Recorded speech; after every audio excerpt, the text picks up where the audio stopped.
Our next speaker is Bailey Freund from New York. He'll be speaking on Does Type 1 Neovascularization Slow Macular Atrophy in Eyes with AMD? Bailey? Thank you, Mark, and I want to thank the program committee for including this talk in the sub-day program. Here are my financial disclosures. So can type 1 neovascularization slow macular atrophy in eyes with age-related macular degeneration? Yes. Type 1 neovascularization can slow overlying atrophy and atrophy in the vicinity in eyes with AMD.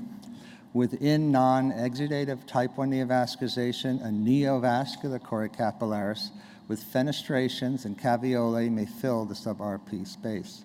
The density of this neovascular choriocapillaris is comparable to the surrounding native choriocapillaris, and treatment strategies for AMD can use type 1 neovascularization to preserve vision. Type 1 neovascularization is sub-RPE neovascularization. More specifically, it's vessels originated from the choroid that proliferate between the RPE and its basal lamina and the intercollagenous layer of Bruch's membrane. It was Hans Gross Nicholas and Dick Green who first hypothesized that the type 1 neovascular pattern could recapitulate the normal choriocapillaris and provide nutritional support to the overlying RPE and outer retina. There have been multiple papers showing that type 1 neovascularization slows the growth of overlying atrophy above it and also in its vicinity, as shown by this case in the middle. Here's some examples. This is a patient I first saw in 2009 with a large occult lesion by FA, a large plaque by ICG, and that corresponded to this flat, irregular RPE elevation that harbored type 1 neovascular tissue beneath the RPE. And you can see how excellent the preservation is of the overlying outer retinal bands.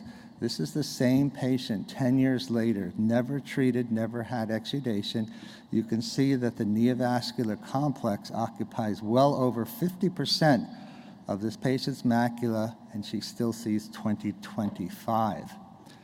Here's a patient that I have been treating continuously with intravitreal anti-VEGF therapy every 6 weeks for over 11 years. The patient is now 91, has 20/25 vision.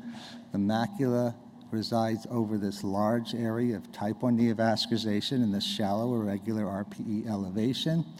You can see on the right how well the preservation is of the outer retina overlying that lesion, and microperimetry shows excellent sensitivity throughout the entire central macula over that neovascular membrane that's been treated with anti-VEGF therapy for 11 years without atrophy. Here's a third case of a patient I initially began treating for this occult pattern, which represented type 1 neovascularization in 2013. Now notice what I did. I wasn't that aggressive. I allowed the neovasculation to grow and extend it as long as there wasn't significant subretinal fluid or hemorrhage, and this patient has maintained 20/25 visions now for 6 years. This is the OCTA showing how the neovascular tissue is extended beneath the RPE out into the temporal macula, protecting the fovea, and the overlying outer retina is healthy, 20/25 vision, and no central GA. So what I'd like to show now is a patient who donated their eyes. This is tissue acquired through a collaboration with Christine Curcio at the University of Alabama. It's a clinical pathologic correlation of non-exudative type 1 neovascular tissue in a patient who was followed in our practice for approximately 9 years. This is a patient that originally came to see Lawrence Iannuzzi in 2007. She had already lost much of her central vision in the right eye due to neovascularization and a disciform scar. But she was 20/25 in an eye that clinically appeared dry. Here's the fundus autofluorescence showing the damage in the right eye, but relatively good preservation of central RPE in the left eye. Here's the last clinical photograph taken of this patient in 2017, a bit over 9 years after she first presented, and fundus autofluorescence shows that she's not developed geographic atrophy. So she went an extended period of time and kept vision for the rest of her life until her early 90s. Here's the multimodal imaging of this case, showing the initial presentation where fluorescein clearly showed that there was a fairly large area of sub-RPE neovascular tissue showing an occult pattern of staining. And this lesion grew rather slowly by about 2.6 millimeters squared per year, eventually reaching the size that was approximately half of the macular region.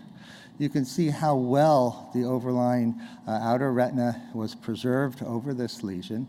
Here is the in vivo OCT, nicely aligned to the ex vivo histology, which is done using the original tracking done on the Heidelberg device. There's an artifactual detachment, but it's pretty clear that the outer retina is pretty healthy. There were 34 breaks in Bruch's membrane that were identified in this case, and 22 of them had vessels traversing the defect in Bruch's membrane. Here's some higher resolution images of those breaks, and you can see the vessels crossing through. It's also interesting that we also found what had been described previously, these neovascular buds, which are sort of hypercellular area with pericytes that look like they're getting ready to break through Bruch's membrane.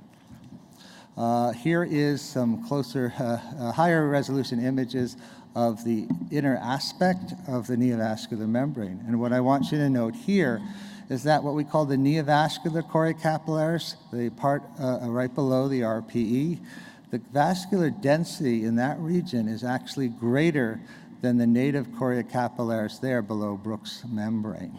If we look with transmission electron microscopy, we can see that there's fenestrations of this neovascular choriocapillaris, and there's caveoli, which are transport vesicles, which show that there's functioning transport between the intravascular compartment and the RP and overlying outer retina.